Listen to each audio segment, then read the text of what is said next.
నేను అపవాదం వేయటం లేదు కానీ దయచేసి మీడియా ద్వారా అందరికీ తెలియపరిచేది ఏంటంటే మన దగ్గర పిల్లలు ఉన్నారు అని అంటే ఎలా చదువుతున్నారు, ఎవరితో తిరుగుతున్నారు, ఎటువంటి ఫోన్లు వాడుతున్నారు, ఫోన్లో ఏమి చూస్తున్నారు, ఇవన్నీ కూడా చూసుకోవాల్సినటువంటి అవసరం ఉంది. ఈవేళ చిన్న పిల్లలకి ఈ వాట్సాప్లోనో లేకపోతే యూట్యూబ్లోనో చూపెట్టలేనటువంటివన్నీ చూపించి వయసుకు మించినటువంటి ప్రేరణ తీసుకొచ్చి వాళ్లలో ఈ తప్పులు చేయించడానికి దాన్ని ఒక సాకు కింద వాడుతున్నారు. ఇటువంటి పరిస్థితి డీజీగా ముఖ్యమంత్రి గారు చాలాసార్లు చెప్తున్నారు, అయ్యా మీరు క్రైమ్ ప్రివెన్షనే కాదు, లా అండ్ ఆర్డరే కాదు, ఎడ్యుకేట్ కూడా చేయాలి society. First time I'm telling in my service I'm coming to this pause. I have supporting evidence.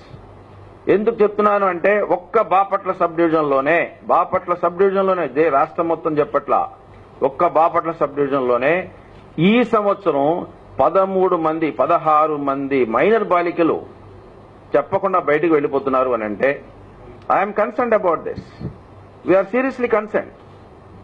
Watts happening అర్థం చేసుకోండి. దయచేసి ఒక అప్పీల్ కింద డీజీ అనే అతను ఒక అప్పీల్ చేస్తున్నాడు, సమాజానికి, పేరెంట్స్ కి అప్పీల్ చేస్తున్నాడు, స్కూల్ టీచర్ కి అప్పీల్ చేస్తున్నారు, టీచర్స్ అందరికి అప్పీల్ చేస్తున్నాడు, పీర్ గ్రూప్స్ కి అప్పీల్ చేస్తున్నారు.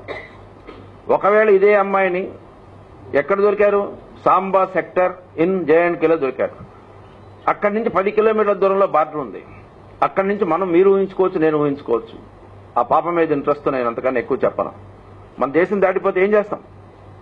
సో ఇటువంటివి జరుగుతున్నప్పుడు ఏదో ఆకతాయితనంగా ఏం కాలేదులే అని చెప్పి వదిలిపెడితే సమాజంలో తల్లిదండ్రులు అలానే ఉండి, టీచర్స్ అలానే ఉండి, పీర్ గ్రూప్ అలానే అనుకుంటే చాలా సీరియస్ ఇష్యూస్ అయిపోతాయి. ఒక్క బాపట్ల సబ్ డివిజన్లో 16 మంది బాలికలు మిస్ అవుతూ ఉంటే, ఇందులో విశేషం ఏంటంటే ఇండిపెండెంట్ గా 13 కేసులు, అంటే ఒక అమ్మాయి 2-3 సార్లు బయటకు పోయింది. మన డీటెయిల్స్ చెప్పకూడదు కూడా. ఈ 13లో కూడా ఎస్పీ గారిని అడిగితే, సార్ అన్ని నేను డిటెక్ట్ చేయగలిగాను, అన్ని కేసులలో నేను అమ్మాయిలు పారిపోయిన వాళ్ళని తేగలిగాను, కానీ ఈ కేసులో ఎందుకనో డిలే అవుతుంది సార్ అంటే అప్పటికి కూడా మేము ఆయన్ని we did not spare him. No way. 13 అంటే 13 రావాల్సిందే. ఇప్పుడు ఇవన్నీ చూసిన తర్వాత అనిపిస్తుంది అసలు రాష్ట్రం మొత్తం తీసుకుంటే ఈ యొక్క ఇటువంటి పరిణామాల తీవ్రత ఎంత ఉందో మనకు తెలుస్తుంది.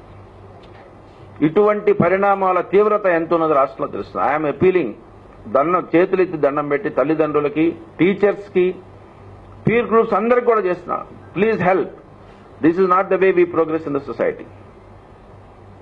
దీంట్లో ఎంత కష్టపడ్డాం అనేది పక్కన పెడితే చివరికి సంతోషం, ఏదో కొంచెం అమ్మాయిని సేవ్